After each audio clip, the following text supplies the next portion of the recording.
Hey everybody, guess what? It's showtime. My favorite stuff to do. So, hi everybody, I'm Mandelyn Reese. I'm known as the Street Angel. I have been running around promoting kindness and positive messages for 10 years now. I just hit my 10-year anniversary last week. It's pretty amazing. 10 years of promoting kindness all over this country. Pretty cool, huh? August 17th, 2012 is when I started on a street corner in Los Angeles, California, promoting kindness. I got this higher calling to just go out on the streets, and I'm going to show you some of my posters. This is kind of similar to one of my ones I had in the beginning 10 years ago. I remade it, and it's one of my favorites. But my main theme is like kindness, and sometimes I make other random ones like make your courage greater than your fears, and like the one in the Venrez flyer, do the right thing.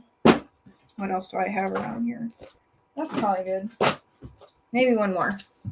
Need more unity as one. So yeah, I did a little celebration for the 10-year, and yeah, it's pretty epic. I have to say it's a pretty big milestone.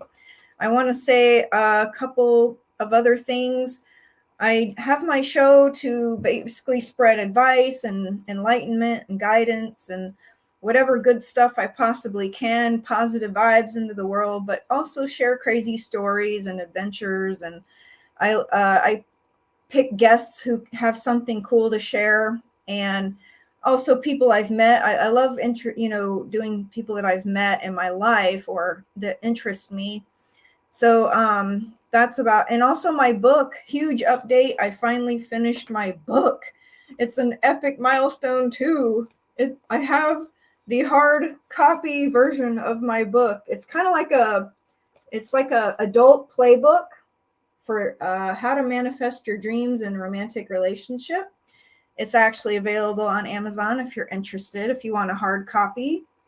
I'm working on the Kindle part, but it's really better if you get the hard copy because it's meant to be like a playbook for adults where you actually, fill in your own dreams and stuff. And there's pages for you to write like vision board stuff and planning your partner and like stuff that you want in a person, stuff that you don't want in a person in a relationship.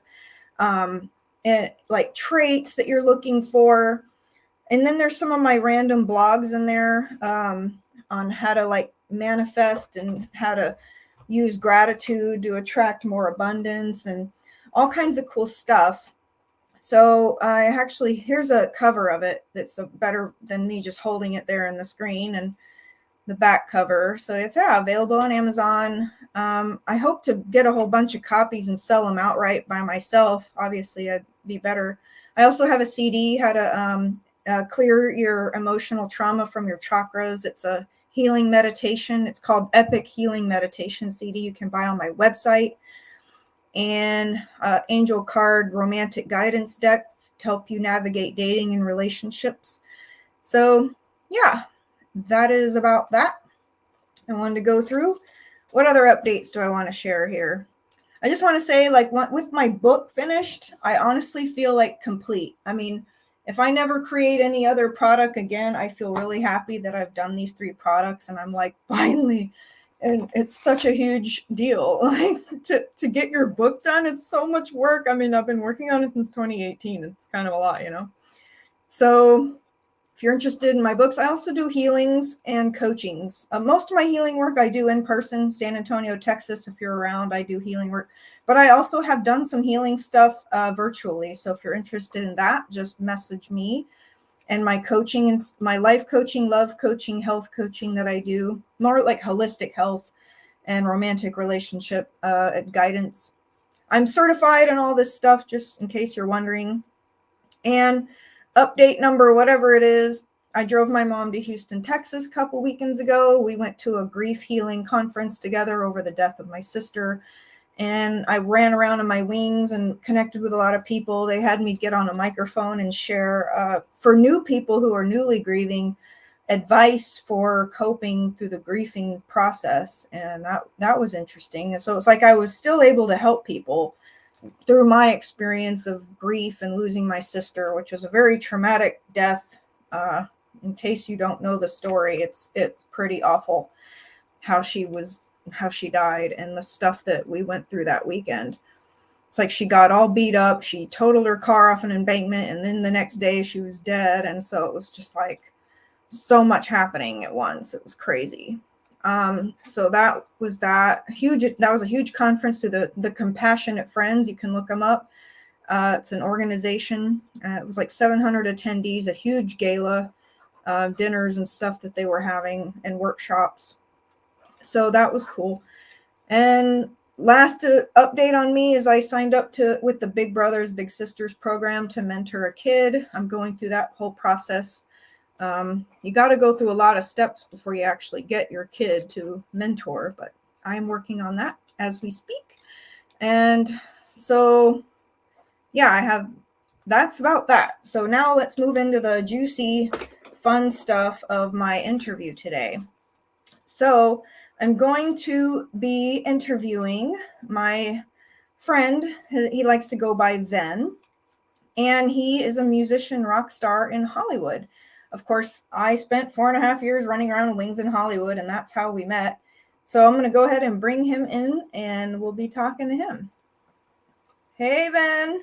Hey, Angel. How you doing? I always call you Angel. I love it. I really like it when people call me Angel. It just fits. I just always have. So I'll yeah. Start with that.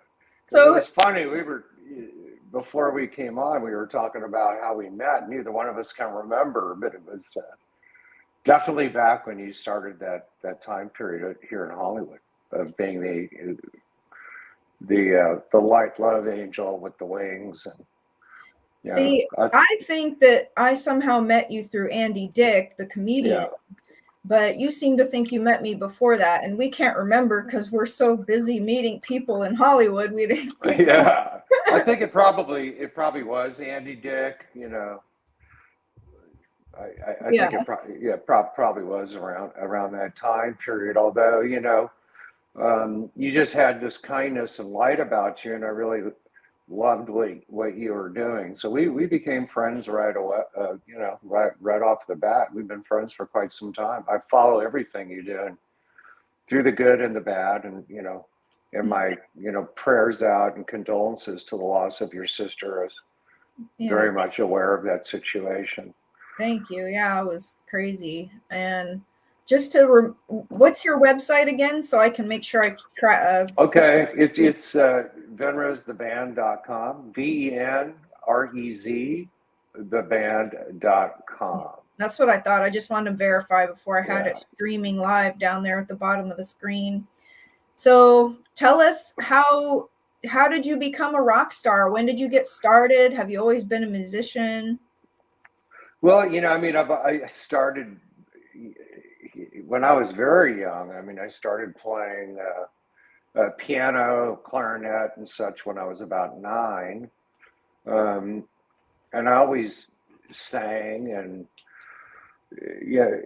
I was about 17. I hooked up. I had a good friend. I'm still good friends with him. He played guitar, and he knew some rich kid with a basement in the house who was a drummer. We had another friend who was a bass player, and we just started jamming, doing David Bowie covers. Yeah, we're talking 72 or something like that. And it was going really well. And there were 2 instances. This was the first one where his dad actually came down to the basement. His mother and father were up there. They heard my vocal. They were like, "Wow!" But it didn't last long. Rich kids in Encino at the time, and it wasn't London or Liverpool, and Hollywood changed a lot going into the 80s, but it was almost impossible to try to hook up with other musicians at that time. So I just walked away from it. And in the early 90s, I managed a few bands. I got record deals for, but they never really could get to where they should. And I always wish I could jump in their body. They just seem to lack the confidence, or so I even walked away from that. Flash forward many years later, when I was 54 years old, I just put a PA in the house, and I would come home from work and do a playlist, and I'd jump around and sing karaoke and for like an hour to stay in shape. And one day, a friend of mine who was a producer, he had left a drill at my house and called me earlier, said he was coming over to pick it up. I said, I'll leave the door open. And you know how you know when you feel somebody behind you? And I was in the middle of my jumping around karaoke set, and he pretty funny way to work out, but it worked really well. I turned around, he was there with his like jaw drop, like, we got to go to the studio. I'm like, no, I'm too old. That's the way I really felt about it. But they kind of pushed me into it. The next thing I knew, I had a band. We played a show, and in December of 2010, we did our first tour with Tracy Guns and Jizzy Pearl. Back then there were two versions of LA Guns, Phil Lewis's version and Tracy's. And we did a Euro tour with them, and we went back the next summer, did a Euro tour. And then, the next thing I knew, I was touring with Slash, Alice Cooper. We blew up, and, here we are today. Wow. It was just nothing I ever really planned for. It's just like when you're following your gift or your path, then things just happen, right? Well, exactly. I guess I proved to myself that it's never too late to live a dream. I thought my dream of being a singer in a rock band was over many years before that. But I think God gave it to me later on to where I'd be more grateful for it, along with the fact that at that particular period, with what was going on with drugs and alcohol and such in the early 70s, for those of you that are more 80s, it started way before that. I don't think I would, if it happened at 21, 3 or 4, I don't think I would have lived to see 30. I really don't. So, have you lived in Hollywood your whole life? I'm an LA native, yeah, but I pretty much grew up in the Valley. Kind of moved to the city a little later on in life. I was just a Valley boy. What I thought was cool was when I was doing this mission all around Hollywood, that the natives, LA natives, they were always like shocked when they saw me, because they're like, wow, we've never seen anybody do what you are doing. And I was like, well, I guess that's why I got the calling to do it. Like, it was just, yeah. I just moved to LA to follow a boyfriend, not to get famous or be in the entertainment business. I just moved there, and boom, I got this calling on the second day, and I acted on it. And it like you, following the calling and whatever, just led me on this magic carpet ride through Hollywood. And I got to meet all these people and celebrities and Andy Dick, and like it just flowed and went from there. And it was really they have this saying, right, that we plan and God laughs. It's like, I have also had another career in film. I mean, none of these two careers that I have that I've been very successful at and love, I ever planned for. It was God's will, and it was the same thing for you. People saw this pretty young lady, and she's wearing angel wings, and she's promoting, love and kindness. And boy, the world sure needs a lot of it, especially here. It's really gotten crazy in LA. And that's another thing people were always saying was, we need you here. And I do think about moving back sometimes, but the energy there stresses me out so bad. And it's kind of a loveless place. And like, I don't know, I felt too much pressure, anxiety, and I felt like my fame was getting too fast for me to handle without proper support. And it's almost like I ran away from it. It's kind of weird. Maybe,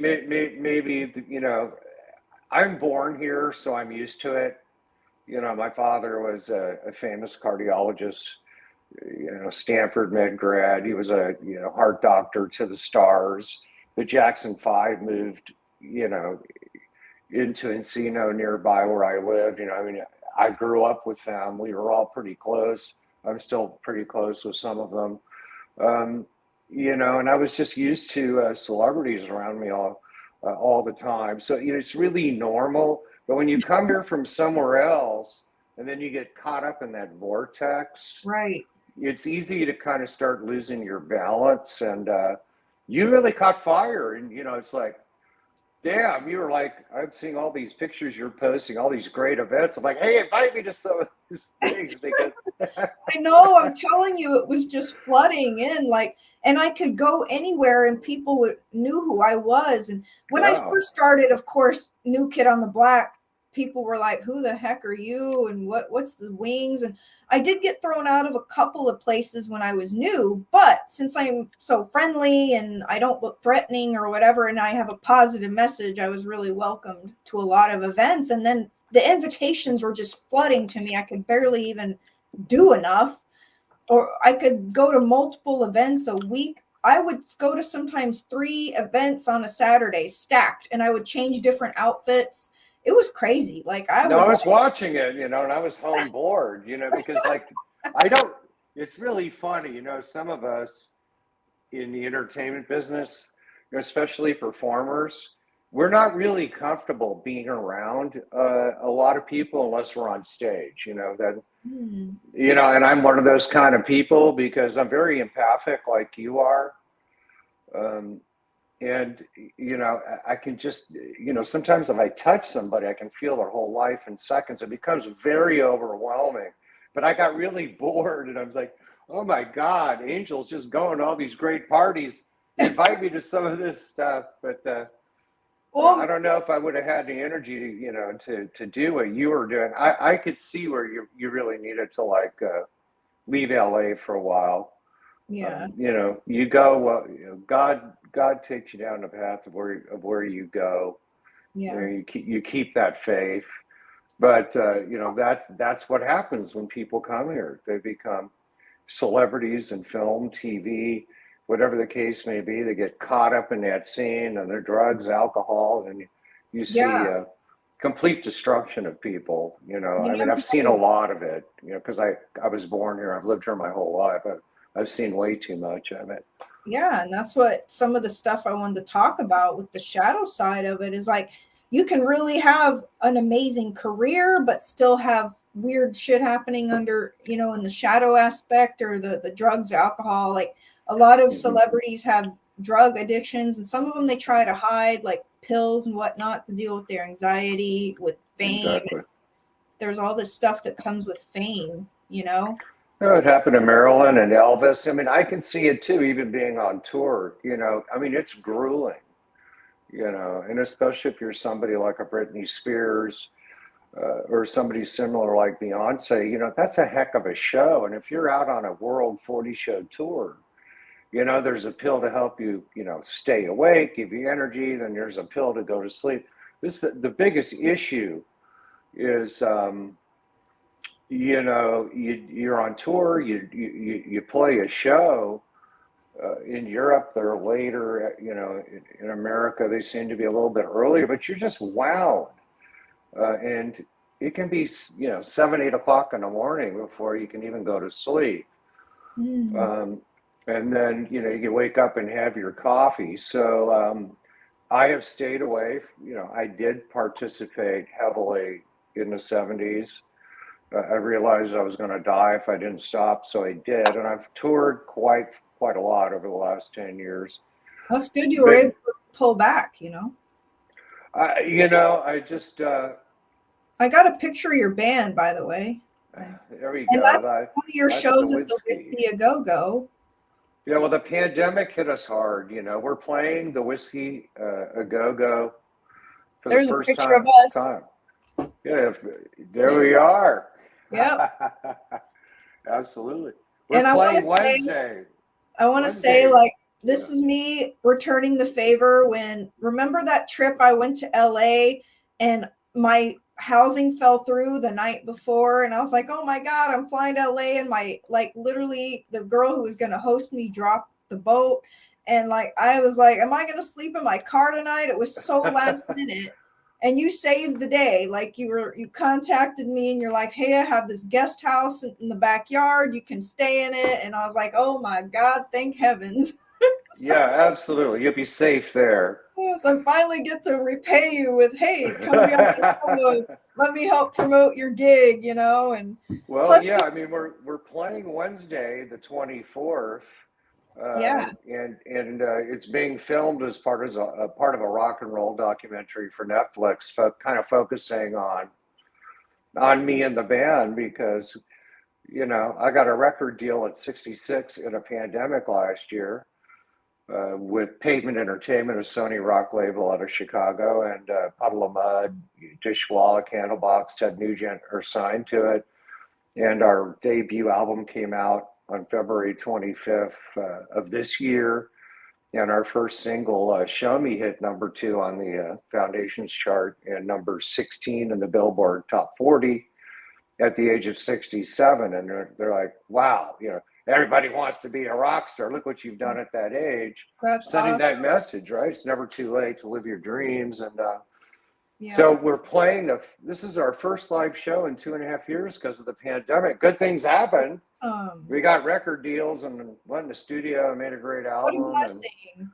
I'm grateful that you have these awesome underlying themes. Like, the theme of today's show is it's never too late to work on your dreams, experience your dreams, manifest new stuff, content, shows, record deals. You just got a record deal with Sony, and you got a Netflix documentary. I mean, epic.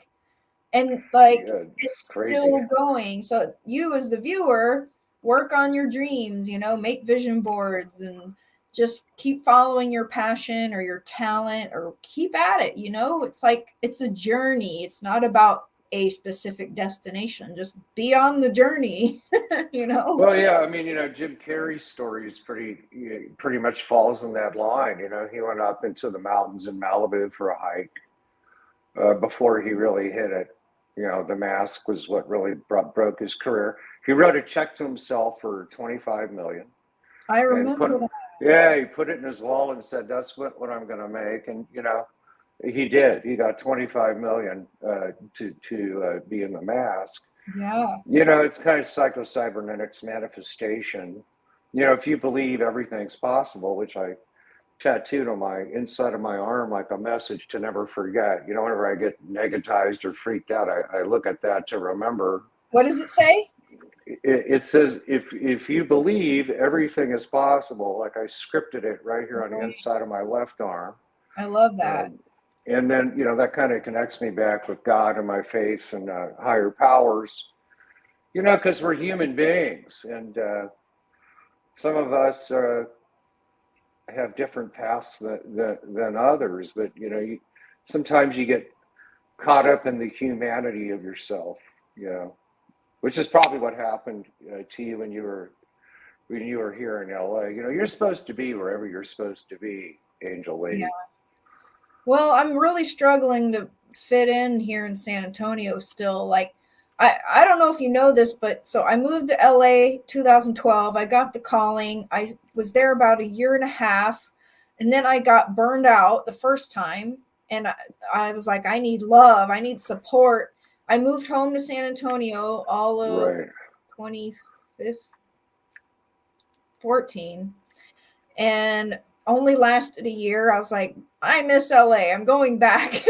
And I moved back to LA, lasted another 3 years, got burned out a second time, which was like the worst. It was like I couldn't even barely pull myself off the floor. I was like starfished on the floor crying, like, before I moved away, because I was like, I'm so burnt out, like exhausted, depleted, like drained.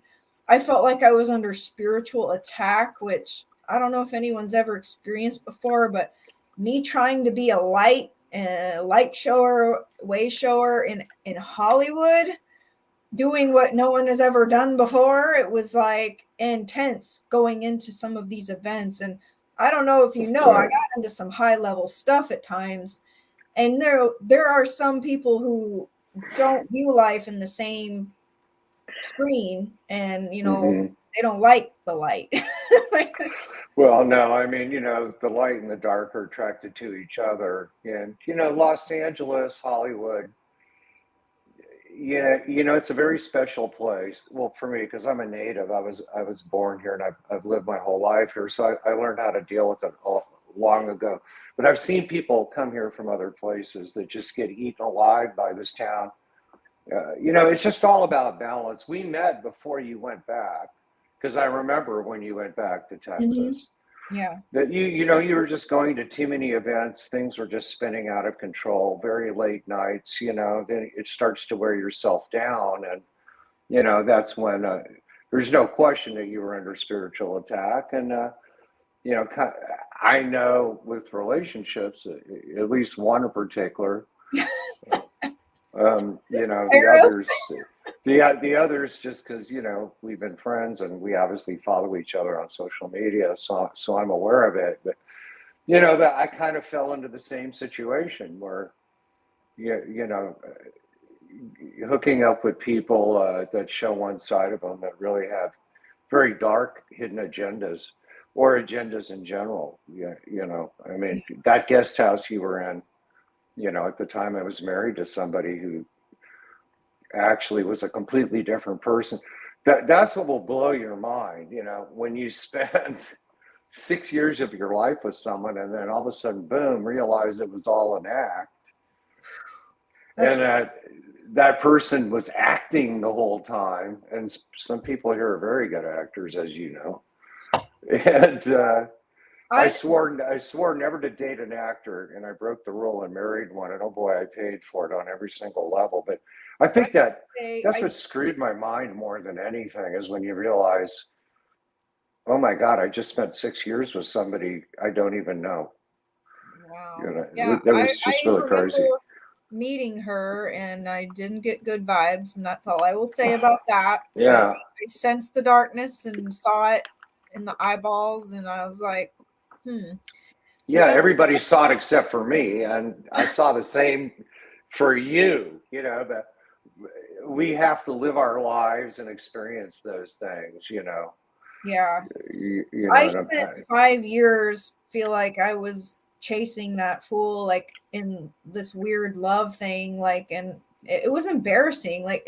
It's sometimes some people make you embarrassed for loving them, and that's kind of what happened with me. I was just really embarrassed that I wasted that time loving someone that didn't even give me the time. Well, it isn't. It's part of the learning experience. It's not really a waste of time. It's just a matter of really getting to know who you are. That's been my experience. Getting to know who I really am. And, when you do that, I mean, right about the time I swore I just didn't want to be with anybody. I was just committed to my career in film and in particular music. I didn't want to date. I mean, I really absolutely didn't. Like 2 weeks later, I met the love of my life, who I've been with for over 2 years now. So, amazing woman in person who's extremely talented. In fact, she directed the music video "Show Me," which actually got us the record deal, and that's the single that hit number 2 and number 16 on the charts. So I think when you don't care anymore, or you're not looking for it, when you least expect it, it comes. You just have a lot of love to give to the whole world, and sometimes when you're giving all of that away, you'd like for some of it to come back to you in a personal way. Right. So what? It took me 65 years to meet the right person. So you're doing good.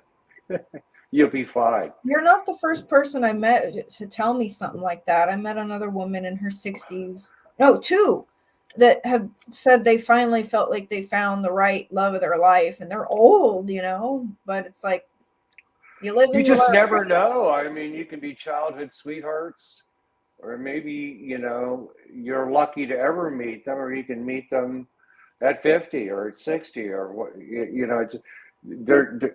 there's no written law to any of it. I think one of the secrets is to really focus on yourself, be comfortable in your own skin, really learn to love yourself and appreciate who you are as a human being, and then you you can actually truly love another and attract people that are like you, that are capable of that. Right. Because I feel like I need someone who fully supports my mission, not just sometimes or not just partially, like fully supports me. Otherwise I can't be with someone like that who's like tearing me down Well, or absolutely, embarrassed if well, I put on my absolutely. wings or, because I've experienced that. Well, you're a powerful human being and female. You got to be careful in today's world. If you call somebody a woman or whatever, I don't even know sometimes to catch myself between all the different. You understand what's going on with genders and things of that nature, but I happen to know that you're a woman because we've been friends for a long time.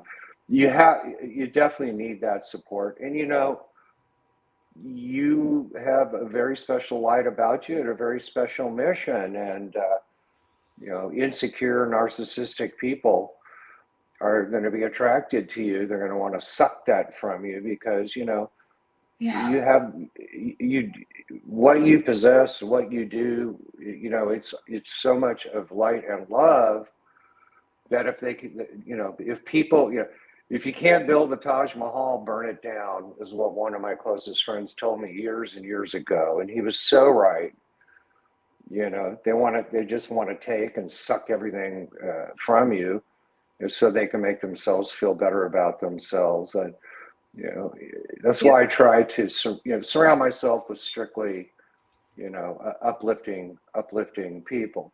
The thing with Energy your vampires is what you're talking about. Yeah, they are vampires. They have hidden agendas. I mean, they're everywhere. There's just as many of them in San Antonio as there is in Los Angeles. It's just in Hollywood. You know, they didn't come up with the name Hollywood Vampires out of nowhere, right? The rock band with my good friend Tommy Hendrickson, the guitar player, and Alice Cooper, and also in the Hollywood Vampires. Well, it's very true. It is very true. But you're needed everywhere, and potentially maybe not just in the United States. You're still really young. I don't think you've scratched the surface of God's plan for you yet, in my opinion. I'm sure you're right. Well, I have been a little bit outside of USA. I went to Jamaica, I think. I can't remember. I went to some place that goes a resort. And for some reason, I can't remember what it's called right now. Oh, I've been to Hawaii, but it's still USA. But Hawaii is, out in the middle of nowhere. Right. Yeah, I've been a few places. So like I wherever it goes, I mean, there's still a lot in USA I haven't touched physically. I mean, I've been a lot of places virtually, that's why my show reaches all kinds of places. When I go to the airports, people from all over the world see me at the airports. The show is probably a good thing because you can reach out worldwide that way, and especially through every city. It's getting dangerous.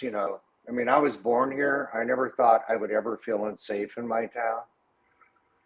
But I do, I mean, I don't feel safe when I leave my home. And I tend to only go to places where, I frequent, where they have valet, or, I can Uber to and Uber back, where Let, it's safe. well, let's talk There, more about what's feeling less safe there right now. no, I mean, it's become dangerous. I mean, we have tremendous amount of looting, shooting, stabbings. And really, I live in a good area here, in the farmers market, Fairfax district. By the Grove. I mean, some poor UCLA grad student opened a furniture store up. She wasn't supposed to open it without the other person working with her, but they were running a little late. Some crazy guy went in there and stabbed her to death. I mean, it's right down the street from me. A guy was I heard about shot that. I heard. right down the street here in La Cienega and Santa Monica 2 nights ago. A 71-year-old woman was followed home right here by the Grove in a nice home, pistol whipped and robbed. There's just shootings, stabbings, crazy things going on almost on a daily basis here. I heard about one particular robbery where these guys basically assaulted this rich guy at an outdoor like Beverly Hills cafe and stole his $500,000 watch. Like, who has a $500,000? No, $500,000 watch. Like, wow, he must be a billionaire. Well, to each his own. But I mean, the police said, hey, be careful, don't wear too much jewelry or the car you drive. And I mean, like, I don't know.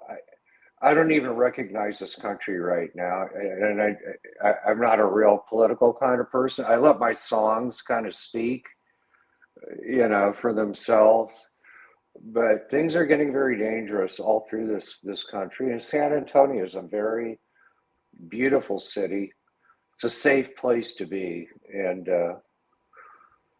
Austin, Texas, which is, a great music town with some really good bands that have come out of there. We have a band coming all the way from El Paso, American. I can't remember. They changed their name. They used to be Crash. Yeah, American Sellout. They're direct support to our show this Wednesday at the Whiskey. You can buy tickets on our website, venreztheband.com, or just go to the Whiskey. We're headlining that show. And it is being filmed for a documentary. It's going to be a great night. It's also Ukrainian Independence Day. And we've got a lot of American Ukrainians coming. And we're donating like half the ticket sales to Ukraine, things that kind of make it a healing thing. Charity thing. That's awesome. Well, that's why you're awesome and I like you. Oh, thank you. We've always just like understood each other somehow. You have a new album and a new song is called Purgatory Awaits, right? Yeah, well, the record company wanted us to start. I mean, we got a ton of music. We continued to write and record all through the pandemic. We've probably got 6 records worth of stuff we haven't even recorded yet, but they wanted to go with a 6-song EP. 2 of the songs we'd already recorded they liked. They picked 4 more. My drummer's French. He had to go back to France during the pandemic because, he was on a work visa that only allowed him to do music. And, nobody could work. Everything was shut down. So the European Union, April last year, they wouldn't let anyone leave. So Stephen Perkins, a good friend of mine, he's also the drummer in Jane's Addiction, who's going to be touring with Smashing Pumpkins very, very shortly. He came in and actually Stephen Perkins, the drummer from Jane's Addiction, played drums on 4 of the 6 songs. It's called Purgatory Awaits. The first radio single was Show Me.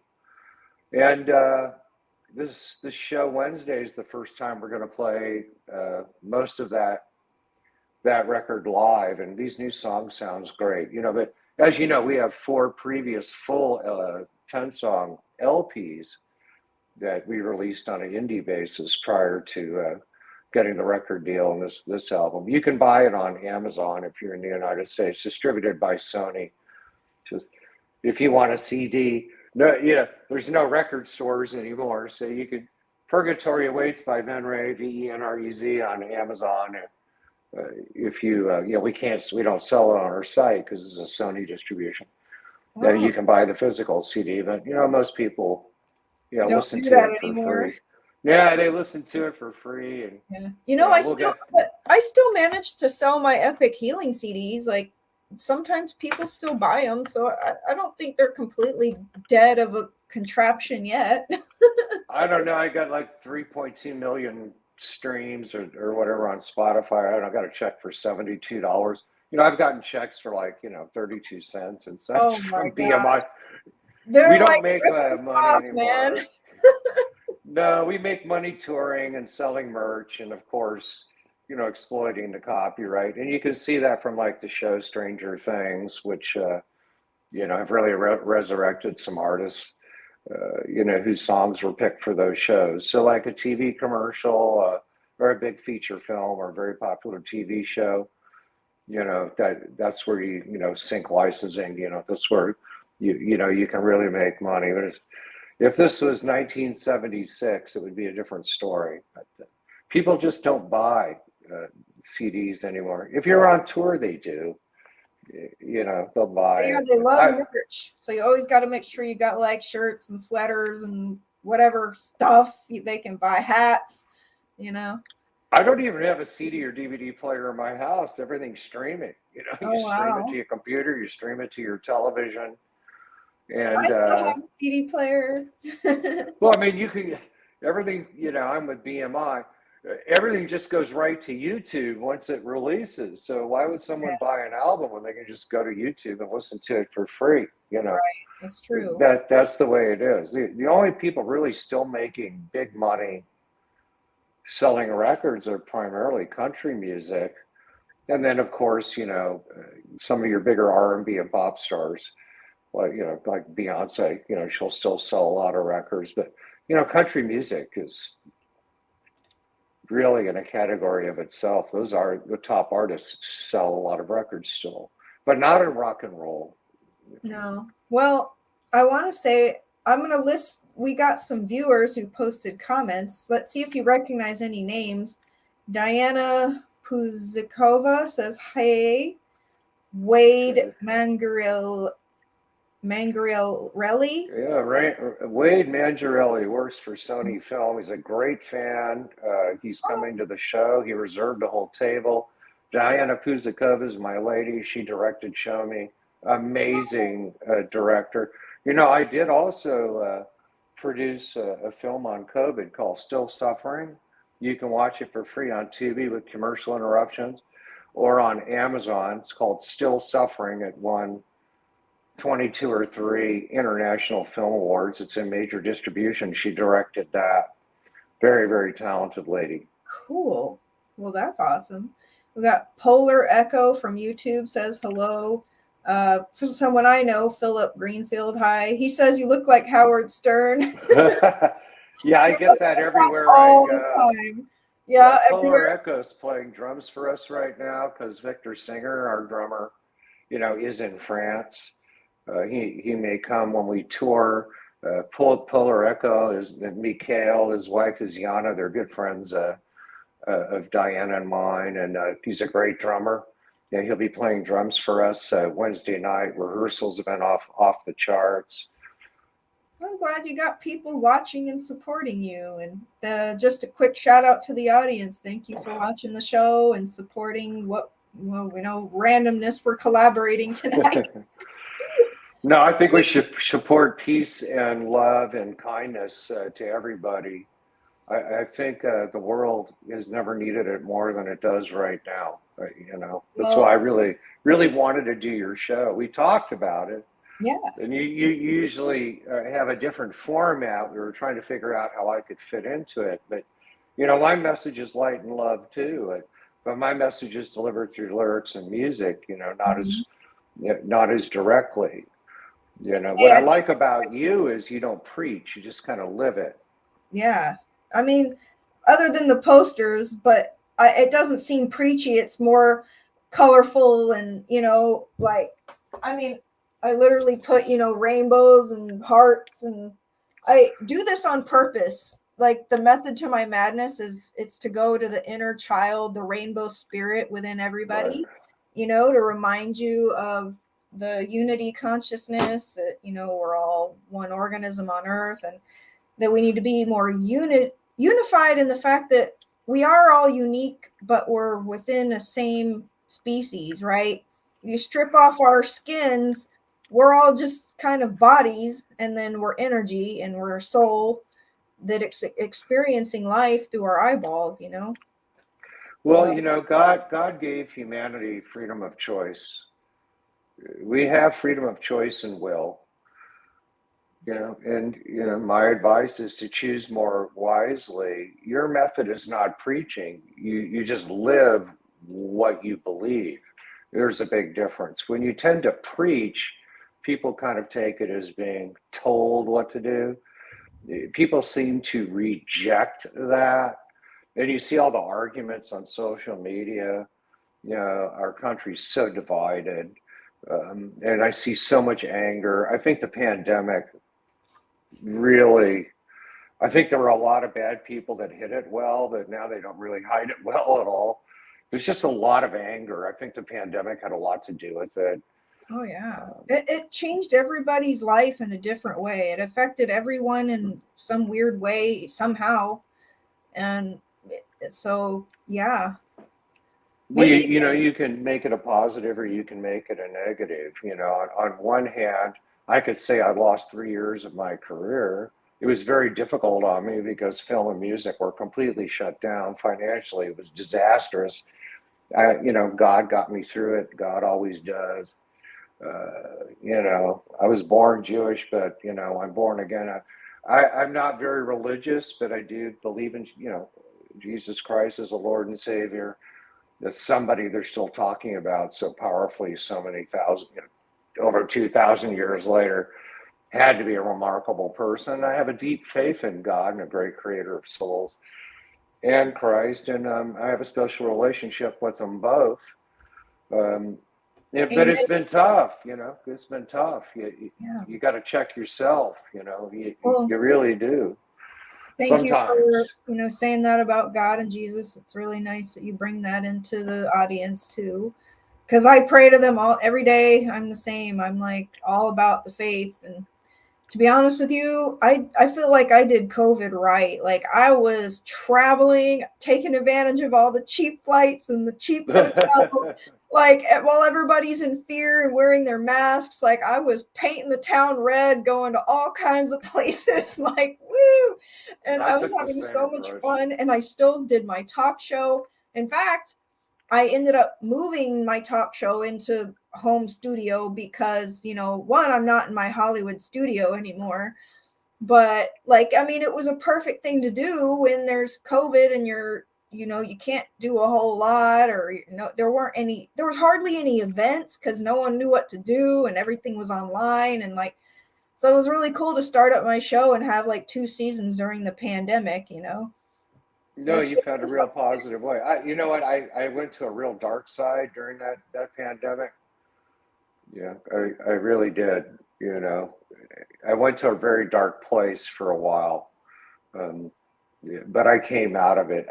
I look back at my entire life, and there's just so many episodes where it was obvious divine intervention. There's just no way to ignore it. Yeah. And I do pray every day and have since I was very small, but I never pray for myself. But it's just no matter what happens, it just seems like God always gets me through everything. I'm amazed. Same here. Really, I mean, doesn't it seem amazing how we've gotten through some things? Yeah. You just never, you can't believe that it happened. And it's just a matter of being a good person and, having faith.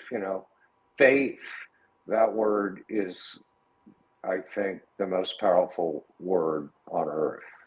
Yeah. I used to have a poster that said have hope and faith, and somewhere along my path, I don't know where that poster went. I have to remake that one too. Like I swear sometimes my posters just vanish or they get ruined. One time I had this like really delicious cup of green soup. I know it sounds gross, but it was delicious. But it like went flying out of my hands and like spewed all over one of my posters. I was like, oh, Yeah. how long it takes me to make one of my posters. It's a lot of work actually. And to destroy it, like I just never know. One time I went to eat at the Rainbow in Hollywood, the famous Rainbow, and Well, of course. Yeah. some jerk violated my poster. It was one of my brand new, one of my favorite ones, and it was like I left my poster on my table to hold my table, so because I had to go to the ladies' room.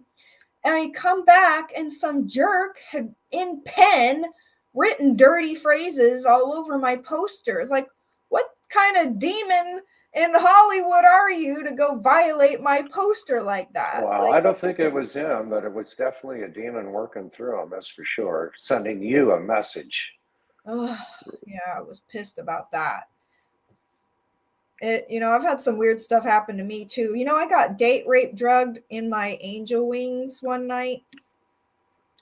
No, I didn't know, and that saddens me to hear that. Unfortunately, it's much more common than it should be, Oh, I sadly enough. heard it so much happen out there, and like, You have to really be careful. You can't turn your head for a minute. If you yeah. set a drink down, a glass of water, Oh, you turn your head or walk away. well, You and you don't think go back. Go you get a new one. I mean, women really need to figure that out when they're here in LA. It is dangerous, and yeah. it just continues to go on. And I'm so sorry to hear that. Well, luckily I wasn't raped, but I almost was. Like, and I want to tell this story because of how crazy it is. Like, the fact that somebody would do that to me when I'm literally dressed like an angel, promoting love and kindness in an event, and some guy tries to rape me. So what happened?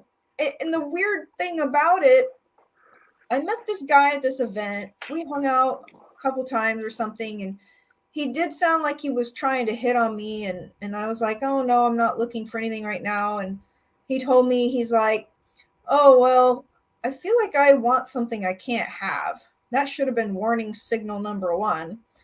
But Yeah. then the night he actually drugged me, I was going to this 80s party, and I wore this 80s outfit, and I asked him to be my bodyguard because I didn't know anybody at this event across town, and I was like, can you watch over me? And he turned out to be the bad guy. So like, I'm in this outfit. Thank God I wore the tightest, like, I had on fishnets, and then on top of the fishnet shorts I had really tight shorts on. I think that saved me, because normally I'd wear these like angel dresses, and if I was wearing a dress, it would have been a bad story, right? Like, worse.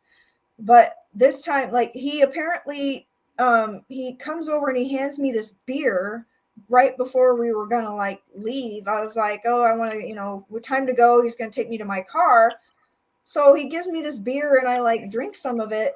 And then that's when he poisoned me with whatever it was. So Right. instead of taking me back to his car, he drove me to his apartment. And that's when I suddenly got violently ill from whatever he put in that beer. Like, I had to go to the bathroom, and I was just throwing up and throwing up and throwing up, and it wouldn't stop. Like, I could barely breathe. I was throwing up so much to the point of dry heaving, and then it just wasn't stopping. It was going and going. And he still comes over to me and he's trying to like give me a pill. I don't even know what this pill was, but thank God I pretended to take it, and I put it in my pocket, and I was like, I ain't taking this shit out. Can't you see I'm throwing my guts up? Nothing's gonna stay down anyway, Anyway, he comes in the bathroom and he picks me up off the floor and he takes me to his bed and he starts trying to pull my clothes off. And I'm like so sick and delirious, and I'm like, what is happening right now? I feel his hands on me, and I'm like, and then suddenly he like ripped my top off, and I'm like, ugh, and luckily I'm a pretty strong-willed person, and I would probably fight to the death. Some guy ain't gonna rape me, I will kill him. So I like finally come to my senses, and I kind of get an idea of what's happening here, because he was like in his underwear and he was like grinding up against my back, and he was trying to pull off my tight shorts. Well, I come to my senses and I lean over to him and I grab my bra top back and I snatch it back from him, and I get out of the bed and I'm like staggering back to the bathroom to try to throw up some more. And somewhere along the lines, I realized I need to get out of here. And I like stood, and I felt like I had this moment where I was like standing like Wonder Woman. I had my hands on my hips and I was standing in my full power, and I said, take me back to my car now. Right. And he looked almost like scared of me. And so he did. He like loaded me up in the car and took me to my car. But that was only part of the ordeal. Like, thank God I got out of his clutches and I was out of the problem. But then once I started driving home is when the date rape drug started like really kicking in, and suddenly like my hands started to go like this, like paralyzed, and I just barely pulled off the highway in time and parked before I was completely comatose. Like my head just fell against the wheel and I couldn't move. It was the most bizarre thing. It's like being tranquilized. Like my eyes worked, my brain worked. I could see, I could, process, but I couldn't move my anywhere. I couldn't move my body, my neck, my arms, my legs. I was Yeah, like, that's the Rapinol. That's what it does. I'm I was surprised you even can remember, because most people who are slipped that drug, the thing about it is you have no memory. You know, well, I you can't remembered remember what happened. everything. That's the crazy part of it, was I got the paralysis, but I remembered everything. I never Yeah, blacked then he out. must have given you something different. Because Yeah, Rapinol is what they usually use, and that wipes out your memory. God, who knows what the heck the guy gave you? You're really lucky that he actually ended up I know. taking you back to your car, because in that kind of situation, you could have really been seriously physically assaulted. I know. Maybe I think that's a perfect example of evil forces working through a human. Mm-hmm. And basically, there must have been some goodness inside of this particular person. And in my opinion, God came in there and kicked that demon out. Because it's very unusual in that type of situation, for Get him to out. actually come to his senses and take you back to your car. Yeah. That's a miracle, actually. And I think a lot of women who might be watching this show right now understand that. I remember I was somewhere with someone I was with years ago. A guy had been eyeing her. She was quite beautiful, and he had slipped something in her drink right between her and me. I thought she'd had enough to drink, so I grabbed her drink and I drank it. And he was waiting outside when we left, and I kind of saw him staring. So I think he was like waiting for her to walk out, but it didn't hit her. It actually hit me. I woke up the next day. I couldn't remember the last 2 days. Oh my You know God. what I mean? No, That, I went to the doctor and they tested me, and I had this excessive dose of Rapinol in my blood. So I wow. literally lost 2 days memory, just Holy completely wiped crap. clean. So I'm the one that got the date rape drug. Well, Funny enough. I know I must have barfed up a good amount of something, because like I said, I got to the point of dry heaving, but whatever had managed to soak in didn't hit me till I was in my car. And I had multiple, so the Mhm. paralysis would go away. I could drive a little more, and then suddenly it would come back. And I'd freeze up again and have to pull over and like lay there for a little while. It was the weirdest thing I've ever gone through. No, I know another woman who that happened to. Yeah. She just they slipped her something, but she left before they could before it hit. It hit when she was driving home, and the same kind of thing happened. She got all paralyzed, Yeah, it's and had to pull over down the road, and you know I did thank call. God it worked out okay for you, that you got out of it safely. I hadn't even realized I was drugged until like I actually ended up calling an ex who happened to actually answer his phone, even though it was 4 something in the morning in San Antonio. He answered and he said, "Oh, it sounds like you've been date rape drugged." And I was like, light bulb. I was like, holy crap, you're right. I mean, that's the only way this could be happening. And so I thought I did next day I did call the police and I kind of talked to them, and I didn't know what to do because I wasn't raped. There was no evidence. I barfed everything. No, it doesn't really matter, though. I mean, Yeah. you got somebody who's slipping women a drug, so you did the right thing. What I did, and maybe you might have thought about it is, I went to the doctor, had blood drawn, had a test done just to see what the heck was in my system. Because I Yeah. knew I'd been drugged. I didn't do that. I just assumed like I knew I was drugged, but I didn't know if it was, if I'd barfed it all up or not by then. And um, it was very strange. I don't know. I didn't know what to do. And I thought long and hard, like if I should be filing something against him. And they're like, well, unless you have evidence we can collect, like, I don't know. It's just this Well, long. he did assault you. First of all, it's all, he handed you a beer. Everything started happening after that. He took you to your apartment, not to your car. His apartment. And his apartment, yeah, and he ripped off your top. So that is a physical assault. Hopefully you'll never experience anything like that again. So you don't need to worry about it. I have been extra vigilant ever since. I try to be very careful and pay attention to my drinks and not leave them alone. And That happened in San Antonio or in LA? that was in Hollywood. In Hollywood. I was in my full angel outfit. I mean, it was an 80s party, but I had my wings and my posters, and I was like running around taking pictures with people, promoting the kindness. And so it was very shocking. I actually talked about this incident on the Paris show that, he had a talk show Right. too. I talked Yeah, it about was a good show, actually. Yeah, and so I haven't talked about it, I think, since. But it was just shocking to me, having my trust violated like that, and it was a kind of an eye opener. It's a good thing to give that message out. You really need to be looking out for yourself, but it's pretty evil to earn someone's trust.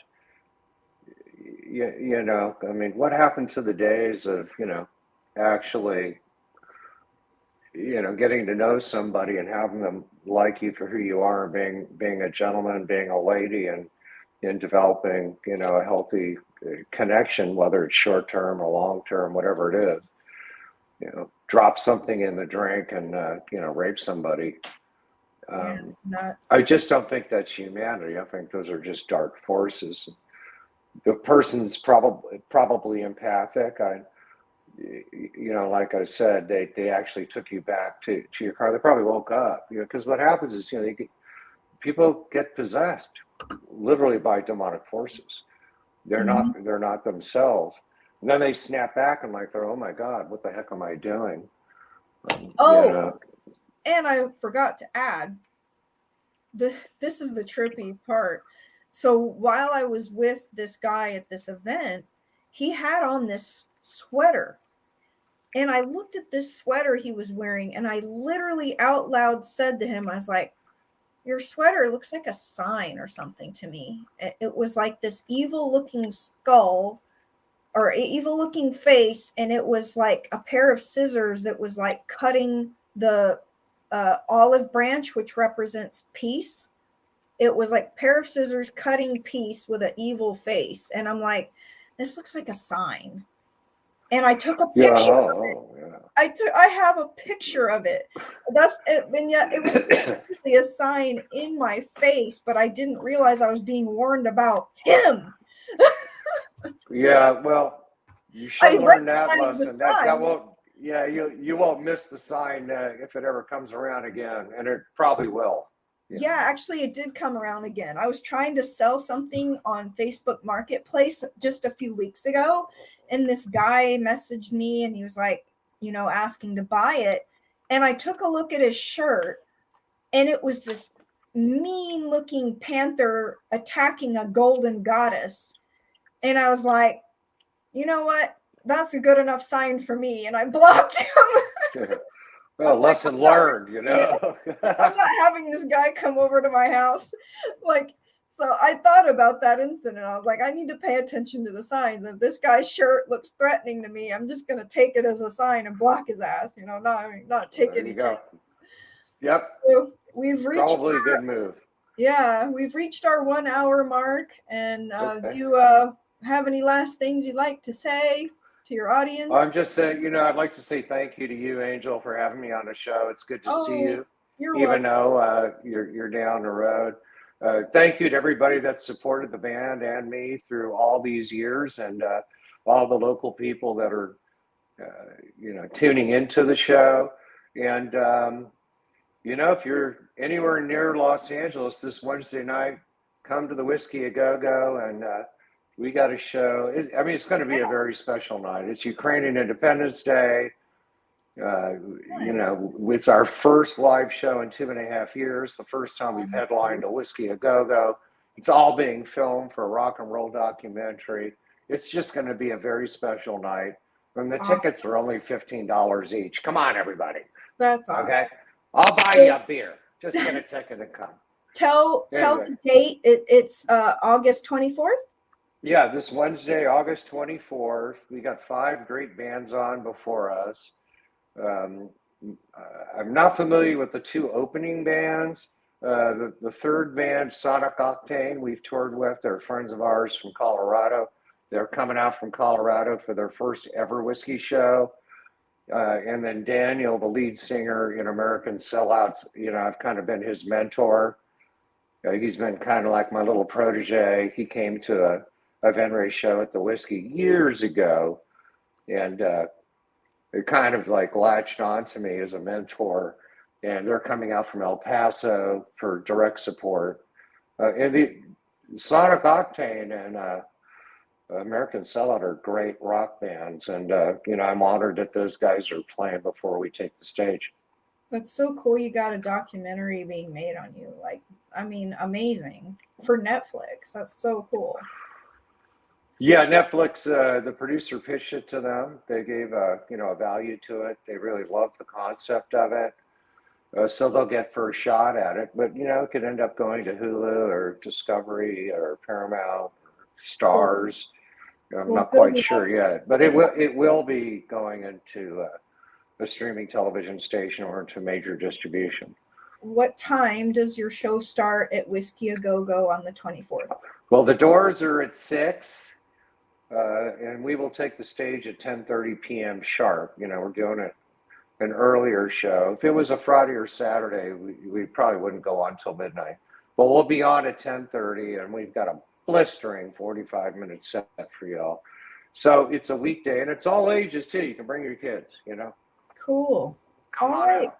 Well, thank you so much for your time, and it was so great to catch up with you. Seriously, I'm glad we did this. I do like to keep my word to people. If I try to, tell people I want you on my show, as long as people cooperate, because I've had people say, I'm like, hey, would you like to come be on my show? And they don't cooperate. They don't get back to me in the messages, or they take 5 years to respond, or they don't send me crap. Like, you gotta collaborate. It's not just like you show up at start time. It's like you gotta do some steps, you gotta prepare. Mm-hmm. It's like, Well, you still hold a pretty powerful position in LA. People know you, they haven't forgotten you. And, thank you for having me on your show. And I have no doubt a lot of your fans will become my fans and actually come out to the Whiskey. So thank you for having me, and we'll talk soon, Angel. Thank you. God bless you. God bless you too. Bye-bye. Take care, everybody. For watching. Bye-bye.